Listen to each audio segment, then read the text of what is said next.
السلام عليكم ورحمة الله. نتمنى تكونوا بخير وبألف خير. في وصفة اليوم غادي نحضر معكم بسيطلات بدون ورقة وبنكهة الحوت وبلا حوت. خليكم مع المقادير. أول حاجة غادي نبدا بها هي العجين اللي غادي نحتاج له 500 غرام ديال الدقيق الأبيض. غادي نضيف له ملعقة صغيرة ديال السكر وملعقة صغيرة ديال الملح، وغادي نجمع الخليط الماء عادي من الصنبور. هاد العجينه هي نفسها عجينه المسمن. انا غادي نجمع العجين بلا ما غادي ندلكها. الا كنتي مزروبه بها ضروري ما غادي تدلكيها مزيان باش كتعطيك الطعم ملي كتبغي تلقيها. انا غادي نجمعها بلا ما ندلكها. غادي ندهنها بشويه ديال الزيت ونديرها في واحد الكيس بلاستيكي ونخليها ترتاح لساعه كامله على ما نقاد الحشوه. وهاد الخطوه باش كنديرها في كيس بلاستيكي فهي كتسهل عليا الخدمه بزاف على ما نبقى ندلكها وتستغرق معايا واحد الوقت. انا غادي نخلي العجين كترتاح لمده ساعه كامله على ما نقاد الحشوه، وعاد غادي نرجع نكمل الخدمه بالعجينه. وفي مقله غادي ندير شويه ديال الزيت،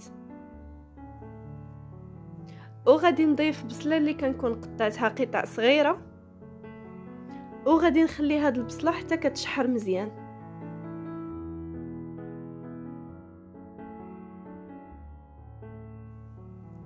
غادي نضيف نصف صدر ديال الدجاج اللي قطعته قطع صغيره،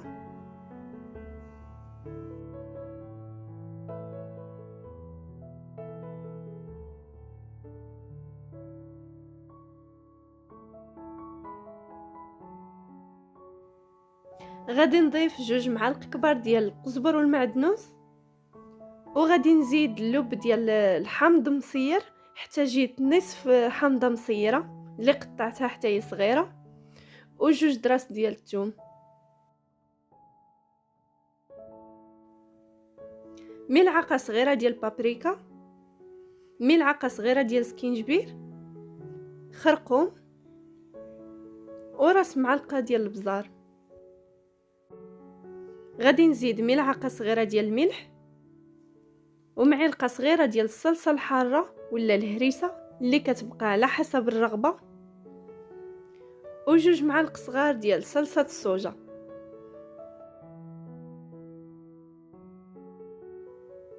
وغادي نخلط مزيان حتى كيتشحل لي الدجاج ويدخل معه الطياب.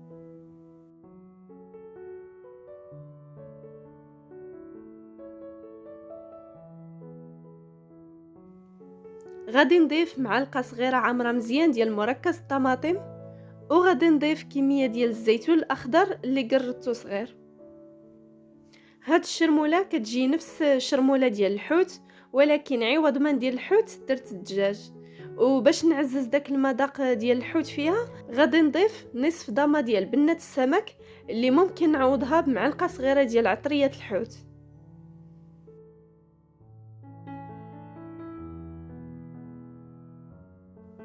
واخر حاجه غادي نضيفها هي شاريه الارز اللي رطبتها من قبل في الماء الغليان وصفيتها وقطعتها.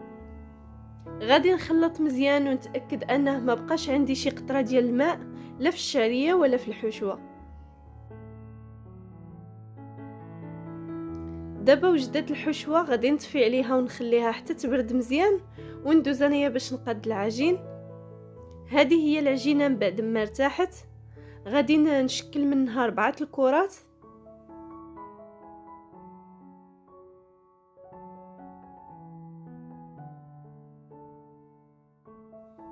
غادي ندهنهم بشويه ديال الزيت. هذيك الزيت كتعاونني باش العجينه تطلق معايا اكثر. غادي ندهن سطح العمل بالزيت ونطلق اول كره ديال العجين. العجينه كل ما ارتاحت مزيان فهي كتعطينا الطوع باش كتطلق مزيان وما كتقطعناش.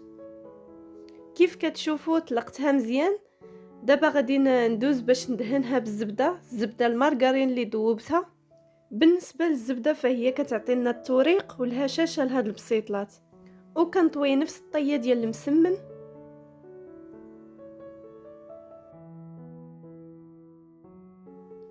وفي كل مره كنبغي نطوي فيها المسمن ضروري ما ندهن بشويه ديال الزبده.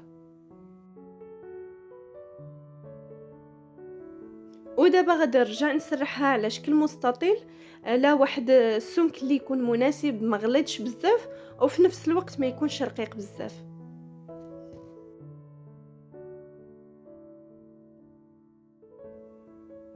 غادي نقطع على شكل مربعات. كل مسمنه خرجات لي 6 الحبات.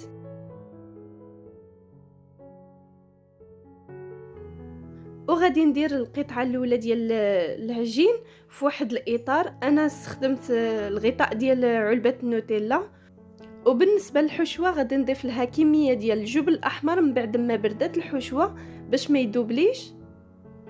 وغادي نخلط كلشي عاد كنعمر به البسيطلات.